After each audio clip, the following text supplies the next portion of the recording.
Hi there. I imagine you've heard of the Great Reset brought to us by the World Economic Forum and others, but do you know that there's also an alternative narrative that stems from the same circles and is seeking to accomplish the same ends? Meet Lucian Tarnowski, son of Count Arthur Tarnowski, said to be a part of the Polish aristocracy, descendant of Catherine the Great, Empress of Russia, and John Jacob Astor. Lucian has a long history with the World Economic Forum and is one of their young global leaders. I've been fortunate enough, I've been to Davos the last 12 years, and the one thing I noticed from attending probably 100 plus World Economic Forum events is the system we have, the house of cards we have, is designed that way. It's designed to create this kind of pyramid model. It's a planetary pyramid scheme. And don't expect the people at the top to pull the bottom out because they've got the longest to fall. And so when you recognize that this wholesale systems change essential, I started to realize that we can't look to existing global leadership to be designing completely new models. In 2015, Lucian wrote about the second human potential movement, that the first human potential movement started in the 1960s with places like the Esalen Institute and people like Aldous Huxley, and how Professor Klaus Schwab, creator of the World Economic Forum, had argued that the leading economic ideology was shifting from capitalism to talentism, a new era where human capital would become more important to countries, cities, and companies than financial capital. Lucian's a big fan of the United Nations and their Sustainable Development Goals. The UN Charter is, one of the most important documents of certainly the existence of modern society. He talks about the idea of hyperstition, when a group of people share a belief system, that the feedback loops created will propel people toward a desired outcome. Lucian says to think of them what you will, but organizations like the Masons have been very effective at tapping into collective intelligence. That he became fascinated with that and started to look at knowledge traditions in the Masons and the Templars and their lodges and safe houses. Because the one thing we know for sure is to get us through this eye of the needle of this decade to kind of rise to the challenge of multiple challenges at the moment, we need to create a human hive mind. We need to bring the planet's best talent together, applied around these areas of systems change. And so that's what we set out to do with players, is how can we create almost like a Premier League of planetary solutions. Places we recognized is like the oldest strategy there is. Since time began, the Templars, the Masons, religious organizations, monastic organizations, they've created this network of physical spaces for people to meet and gather. It's so important that we come together and we share space. And so we believe one of the kind of really obvious strategies here is to create this network of what we're calling planetary embassies, physical spaces that gather people together around transformation. A student of the Hermetic Kabbalah, Lucian really seems to like using symbolism in particular numbers. I see that as a universal pattern of reality, that everything is a fractal, and so kind of, as the Hermetic principles showed with correspondence, that and as above and so below. His earlier venture, Brave New Talent, enabled Fortune 1000 clients like GE and Lockheed Martin to cooperate and collaborate around a shared purpose and to tap into the collective knowledge of their talent through machine learning.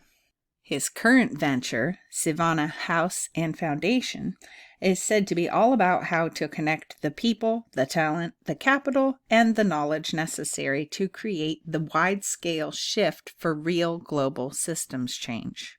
This shutdown is actually beneficial for the movement towards consciousness?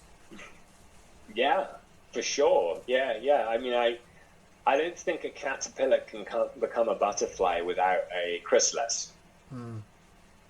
And like, Mama Gaia has sent us to our rooms right now, and like we have like we had to have a pattern interrupt of our behavior. And actually, I feel that at the same time, I acknowledge there's so much suffering and pain and financial insecurity and sickness and people dying, and there's all these things that are happening right now. But like, if we can zoom out a bit and not just only focus on the suffering and the cost of these times, if we can zoom out and recognize that we did actually need a pattern interrupt for us not to completely screw ourselves. We've been driving so fast towards a cliff edge that, we needed something like this to happen. Lucian started having parties at Davos and elsewhere that were set in 2030 when the Sustainable Development Goals had already been achieved, and all they needed to do was to lay out how they got there. There's so many incredible technologies coming to the agricultural space. I believe that Kimball Musk said that the opportunity for ag tech is greater than all of the opportunity that was created by the internet thus far. So it's phenomenal. This is both enormous impact, both an imperative, as well as like one of the greatest economic opportunities of our time. Just like the SDGs, there is no greater economic opportunity than us achieving the global goals, but also there's no greater economic necessity than us achieving the the global goals.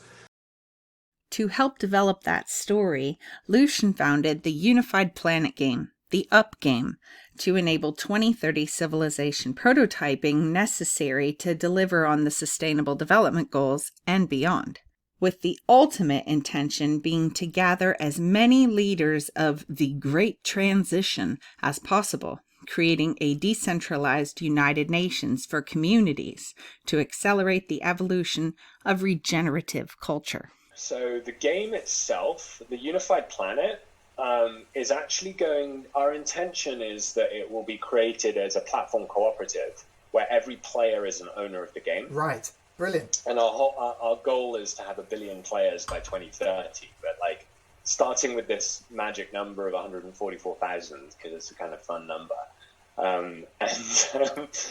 Our intention is they're fundable community solutions with the people that can actually execute them behind them. So imagine each up level creates a whole kind of pyramid of other levels. So this one up level around sound in hospitals is going to come up with 8 suggestions, 8 recommendations, and each one of those recommendations could have a whole new up level focused on it, specifically about getting it into execution.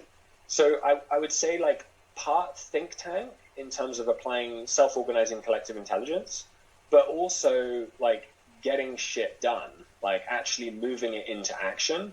And the most important thing that's missing right here is that communities are often coming up with the ideas they need to solve their own problems, but they don't have the funding to go execute on it.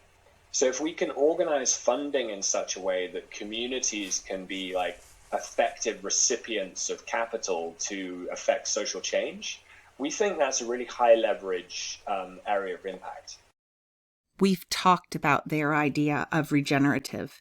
These people are looking to remake, to redesign all of nature. Don't buy into it when the UN or Big Ag or anyone throw their buzzwords at you. And it was just it was a kind of fun, playful way of saying, how can we use language as spells, essentially, as a way to literally spell the future we wish to create? Because language is so important. Our choice of words is so important, and so that's where that whole idea came from. Now here's where things get a little awkward for me. I need to point out a connection between the Unified Planet game and an event that's being put on as kind of a people's reset, the Greater Reset. I've nothing to say about anyone involved except for one person, which I saw as also participating with Lucian and the others. Yeah, feeling so pumped. So love listening to everybody. It's amazing what everybody's doing. It's incredible how we are all working on the different aspects of the same dream. It's unbelievable how much more organized we're getting. You know, it's like I think a lot of this brilliance was like flourishing in the 60s, but the cloud of the good LSD and the just, you know, lack of focus. Now we're finally ready to blast off. So I'm honored to be a part of it. I'm sorry that I missed the last several calls. I'm literally like in the field every day. It's rainy, beginning of rainy season here in Costa Rica. And so it's like full blown planting madness happening. And I'm doing it every day. We love you, Stephen, so much. I love you. It's Netflix. So Stephen is a part of what we try and do with the game is bring together the kind of archetypal characters of systems change, and there's none. There's you've seen many of them today. So thank you, Stephen. I think Stephen's involvement in the Greater Reset should cause us to pause as he's set to talk about communities. You guys, this is Alegria, man. This is like the top looking down. If you look way down there, you can see the top of the yoga deck. But this is Alegria Village, baby.